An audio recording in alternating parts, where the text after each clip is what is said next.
প্রিয় বন্ধুরা, বেশ কিছুদিন আগে সংসদে এমবিজিপি নিয়ে এবং মিনিট নিয়ে কথা হয়েছিল আনলিমিটেড হওয়ার ব্যাপারে। ভিডিওটা আগে দেখুন, তারপরে আমি বলবো বিস্তারিত। ভিডিওটা দেখুন। হাতিয়ে নিয়ে যায়। প্রতারণার এই ফাঁদ থেকে গ্রাহকদেরকে বাঁচানোর জন্য বাংলাদেশ সরকার কি পদক্ষেপ নিয়েছে আমরা চাপে রাখবো যারা অপারেটর আছেন। বাংলাদেশে গ্রাহকরা যদি ব্যাংকে টাকা রাখার পর সেই গচ্ছিত অর্থ চাহিদা মাত্র নির্দিষ্ট চার্জ কর্তনের মাধ্যমে সেই টাকা ফেরত নিতে পারে, তাহলে মোবাইল কোম্পানির কাছে আমরা যারা গ্রাহকরা মোবাইলের টাকা রিচার্জ করি এবং ডাটা রিচার্জ করি, সেই অব্যবহৃত ডাটা এবং মোবাইলের সেই টাকা অর্থাৎ রিচার্জকৃত টাকা ব্যবহার করার পর কিংবা ব্যবহার যদি আমি না করি, তাহলে নির্দিষ্ট মেয়াদান্তে সেই টাকাগুলোর কোনো ফেরত আমরা পাই না। অর্থাৎ সেই নির্দিষ্ট মেয়াদে সেই টাকাগুলো যে কোনো উপায়ে মোবাইল কোম্পানিগুলোর হাতে নিয়ে যায়। প্রতারণার এই ফাঁদ থেকে গ্রাহকদেরকে বাঁচানোর জন্য বাংলাদেশ সরকার কি পদক্ষেপ নিয়েছে এবং সেটি কবে নাগাদ বাস্তবায়ন হতে পারে? ধন্যবাদ মাননীয় স্পিকার। মাননীয় মন্ত্রী। ধন্যবাদ মাননীয় speaker. It's a very relevant questions. Actually আমরা বিটিএসসির মাধ্যমে আমরা কয়েকবার যারা অপারেটর আছে তাদের সাথে কথা বলেছি। বিশেষ করে আমরা প্যাকেজ কিনি, 7 দিনের প্যাকেজ বা 15 দিনের প্যাকেজ। দেখা যায় আমার টাকা শেষ হয়নি, কিন্তু দিন শেষ হয়ে গেছে, টাকাটা কিন্তু ওরা নিয়ে নেয়। কিন্তু এখান থেকে আমাদেরকে বেরিয়ে আসার জন্য আমরা যারা অপারেটর তাদের সাথে কথা বলেছি, আমরা বিটিএসসির সাথে কথা বলেছি, আমাদের রেগুলেটরি কমিশন যেটা আছে।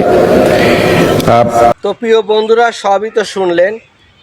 আসলে ওই সময়টা এমন একটা অবস্থান হয়েছিল, কন্টেন্ট ক্রিয়েটর যারা যেমন হাশেম ভাই একজন, হিরো আলম ভাই, এরা এইটা নিয়ে একটা ঝড় তুফান তুলে দিছিল, যেটা আনলিমিটেড হওয়ার ব্যাপারে।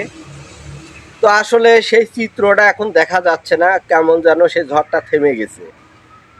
যত দিন যাচ্ছে, দিনের পর দিন যাচ্ছে, অন্যায় অত্যাচার বাংলাদেশে বর্তমান অনেক বেড়েই চলছে। তো এইগুলার প্রতিবাদ কোনো জনগণ এ পর্যন্ত করে নাই। তো এখন আপনার টাকায় আপনি এমবি ভরলেন, ভরার পর মেয়াদ বেঁধে দিচ্ছে কোম্পানি। নিয়ম অনুযায়ী যখন আপনি ফুরাতে পারবেন না, তখন আপনার এমবি তারা কেটে নিয়ে পুনরায় অন্য এক জায়গায় আমার মতো আপনার মতো একজনের কাছে বিক্রি করতেছে। তো এইগুলো আর কতদিন চলবে? এই জিনিসগুলো থেমে গেছে।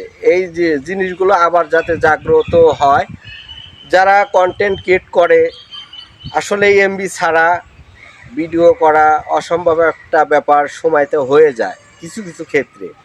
তা আমি বলতে চাই, এই জিনিসটা এইভাবে স্থগে রয়ে গেছে, আবার এই জিনিসটা আপনারা জাগ্রত করেন।